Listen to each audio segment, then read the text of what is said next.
पाटील यांनी पत्रकार परिषद घेतलेली आहे आणि तीच मागणी आहे सगळे सोयऱ्याबाबत अधिसूचना काढावी.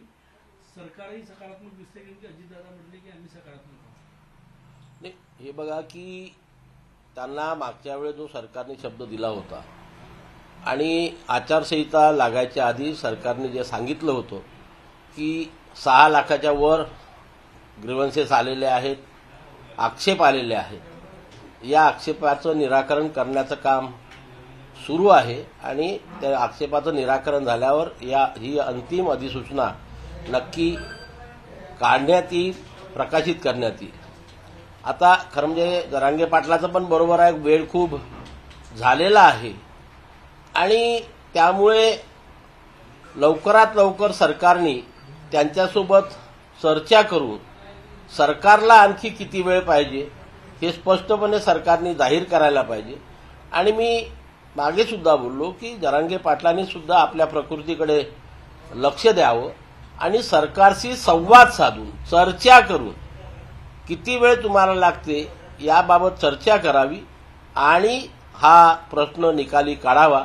सरकार, मुख्यमंत्री असो, दोन्ही उपमुख्यमंत्री असो, सांगतात आहेत की आम्ही कटिबद्ध आहोत, पण कटिबद्ध किती दिवस याचं सरकारने त्यांना लेखी स्वरूपामध्ये द्यावं आणि हा प्रश्न निकाली काढावा हेच मी या प्रसंगी सांगू शकेल. आज बघत होतो की त्यांची प्रकृती पुन्हा खालावत चाललेली आहे. ही चिंताजनक बाब आहे. जरांगे एक चांगले लढवय्ये आहेत, परंतु त्यांनी आधी आपल्या प्रकृतीकडे लक्ष द्यावं. प्रकृती चांगली असली तरच समाजाचे प्रश्न ते सोडवू शकतील आणि म्हणून सरकारशी संवाद साधावा आणि नंतर एखाद्या याचा निर्णय घ्यावा हेच मी त्यांना या प्रसंगी सांगू इच्छितो. सर, जरांगेची भाषा आता राजनीतिक भाषा व्हायला लागलेली. या लोकसभेच्या निवडणुकीत जे काही निकाल समोर आलेले आहेत त्यानंतर ते आता विधानसभेत देखील उमेदवार पाडण्याची भाषा करायला लागलेला. कुठेतरी आंदोलन आता किंवा जरांगे आता राजकीय व्हायला लागले आहे. नाही, आता असं आहे की जेव्हा कुठल्याही एखाद्या व्यक्तीला अशा प्रकारचं मोठ्या प्रमाणामध्ये जनतेचं समर्थन मिळतं, बळ मिळतं, साहजिकच त्या क्षणी त्या व्यक्तीच्या मनामध्ये राजकीय आकांक्षा निर्माण होत असते.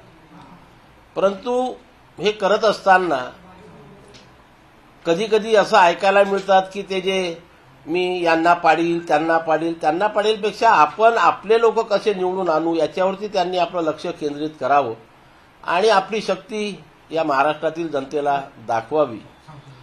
आणि म्हणून जर त्यांच्या मागे खरंच लोक असतील तर त्यांनी तशा प्रकारचा निर्णय घ्यावा आणि तो निर्णय जर त्यांनी घेतला आणि त्यांच्या विचारसरणीचे लोक, ज्या विचारसरणीवर जरांगे पाटील काम करतात, त्यांच्या विचारसरणीचे लोक ते विधानसभेमध्ये निवडून आणण्यामध्ये जर यशस्वी झाले तर मला वाटते त्यांच्या या आंदोलनाला लवकर यश मिळेल आणि कुठेतरी सर्व मराठा समाजाचे प्रश्न निकालीत निघेल.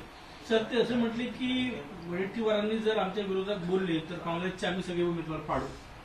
नाही, हे बघा, ते कधी भाजपचे उमेदवार पाडू म्हणतात, कधी काँग्रेसचे उमेदवार पाडू म्हणतात. प्रत्यक्षात त्यांना कुणाचे उमेदवार पाडवायचे आहे आणि राजकारणातल्या कुठल्याही व्यक्तीला किंवा जे मंडळी, समजा आम्ही लोक ओबीसीचं काम करतो, वडेट्टीवार असो, नाना पटोले असो किंवा भगवंत आवळे असो किंवा आणखी अनेक लोक या महाराष्ट्रामध्ये आहे,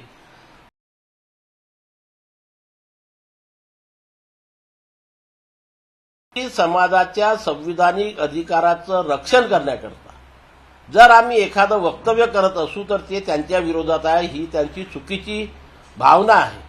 ते त्यांच्या समाजासाठी लढत आहे, संघर्ष करत आहे. आम्ही आमच्या समाजासाठी संघर्ष करतो आहे. ते त्यांच्या संविधानिक अधिकारासाठी लढत आहे, आम्ही आमच्या संविधानिक अधिकारासाठी लढतो आहे. जेव्हा आम्ही आमच्या संविधानिक अधिकारासाठी लढतो तेव्हा आम्ही त्यांना विरोध करतो, हा जर त्यांचा समज असेल तर तो पूर्णतः चुकीचा आहे. आम्ही आज इथे सांगू इच्छितो की आम्ही ओबीसी समाजाच्या संविधानिक अधिकाराच्या रक्षणासाठी आणि ज्या ज्या सोयी आणि सवलती केंद्र आणि राज्य सरकारनी संविधानाच्या कलम 340 प्रमाणे आम्हाला द्यायला पाहिजे त्या मिळवून घेण्यासाठी कालही आम्ही संघर्ष करत होतो, आजही संघर्ष करू आणि पुढच्या आयुष्यामध्ये संघर्ष करत राहणार आहोत. त्याला कोणी आम्ही जर विरोध करतो हे समजत असेल तर त्याची आम्ही काळजी करणार नाही.